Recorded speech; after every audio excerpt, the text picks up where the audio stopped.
So we're going to get started on the projects now to the Ranger.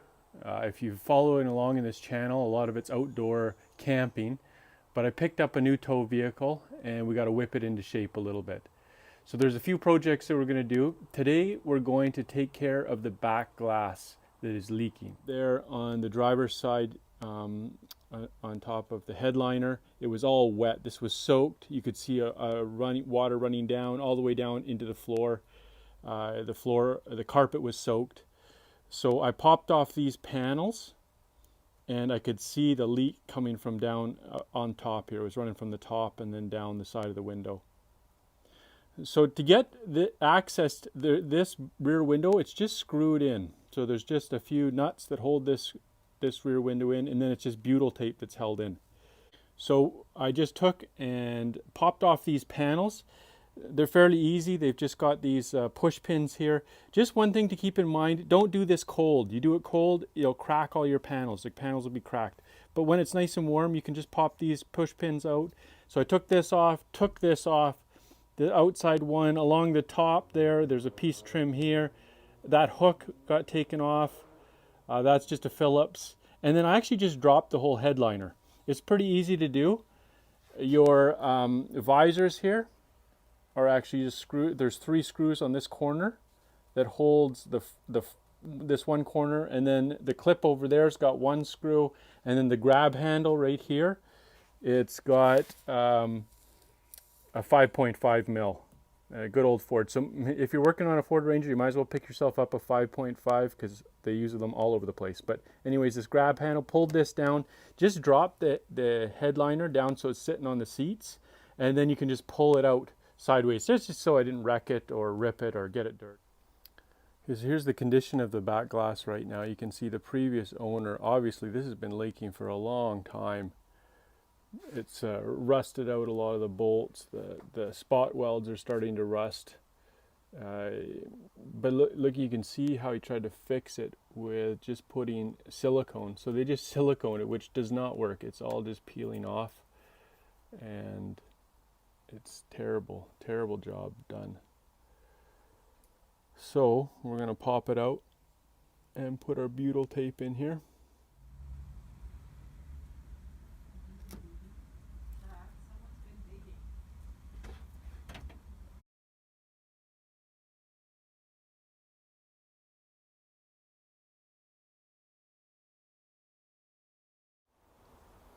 So here we have the window out, just getting ready to work on it. One of the studs was missing at the bottom. I don't know if you noticed that when I was pulling it out. So what I took is, I just took a normal bolt and I stuck it in here with, this is a body seam sealer.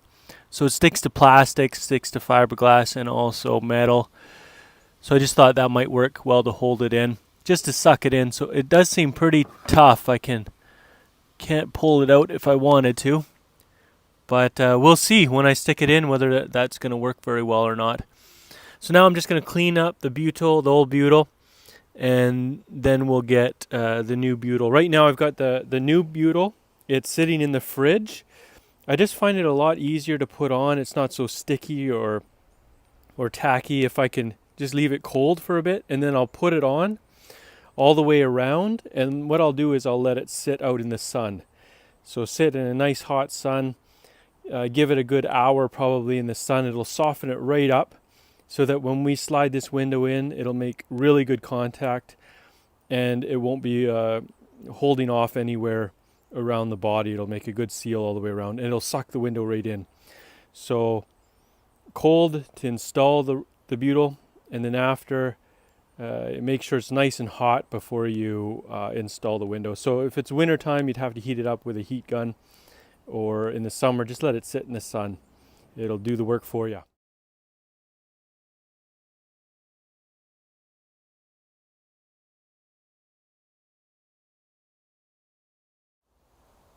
I just wanted to cover something here before I move on in this video. You can see the ridges in our rear view windows here. You see, like this ridge here, this goes to the body. That's flat against the body, so no butyl on here, right? Obviously. The butyl goes right here and on this side of the bolts. and it runs all the way along, staying on this side of the bolts. You can go in a bit when you go around the bolts, but then go in, but you keep it on here. It's interesting on this window, and I've seen this on a bunch, someone's put the butyl tape right up here.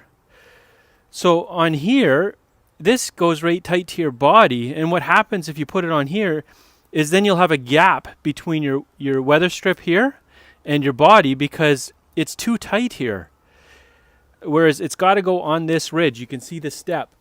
It's got to go here, and then this goes tight to the body. So it has to go here, all right?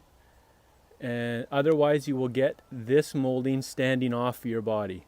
So that's two things to do. If you put it on here and then make sure it's hot, nice and warm before you install it on the truck, this molding here should go tight to the body. You should be able to suck it in tight. Okay, so now I'm going to clean this up. I'm going to just use some acetone, but acetone is not really, it should be alcohol, but I'll use acetone. It's just, it will eat the rubber, so I got to be quick with it, and I'll wipe it off thoroughly off and let it dry before I stick the butyl on it. But that's all I got on hand.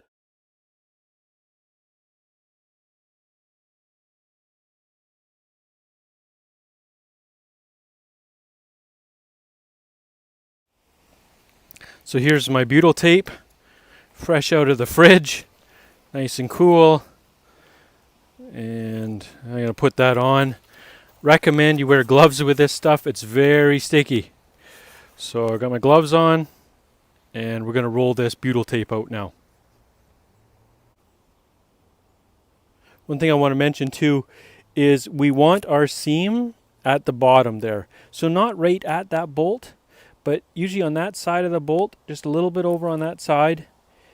If you can see that, right about there is where I'm going to put the seam. So I'm going to start there. I'm going to go up and around, come all the way around, and then where I'm going to join is I'm going to overlap it a very tiny bit on top. I'm not going to go under or over anything. I'm just going to put a little bit on top, and I'll just squish it into place.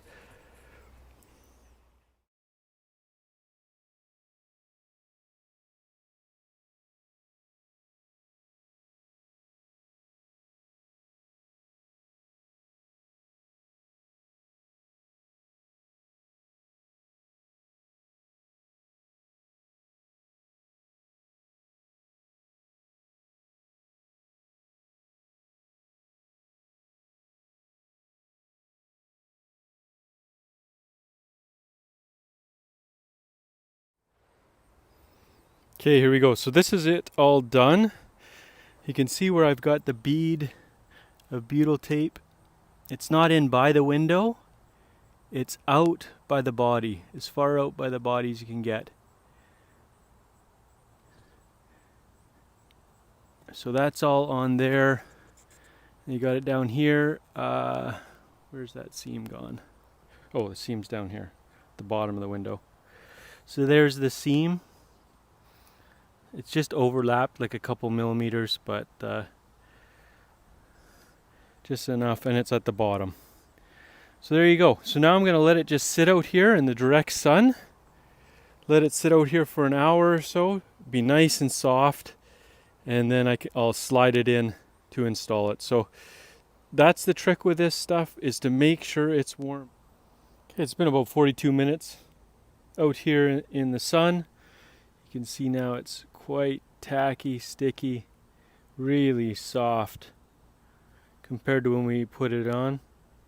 Night and day difference. So that will be good. That'll squish down nice and tight. I'm going to give it another 15 minutes, and I am going to get it in there.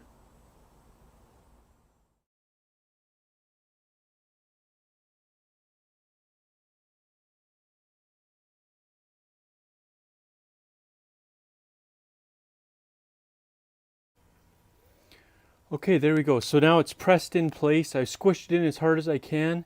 Now I'll take my 9mm, it's not 9mm socket, and I'll just do it in by hand. It's just with a hand driver, and then I'll just tighten it really lightly with my ratchet. So 9mm, tighten up those screws on the inside.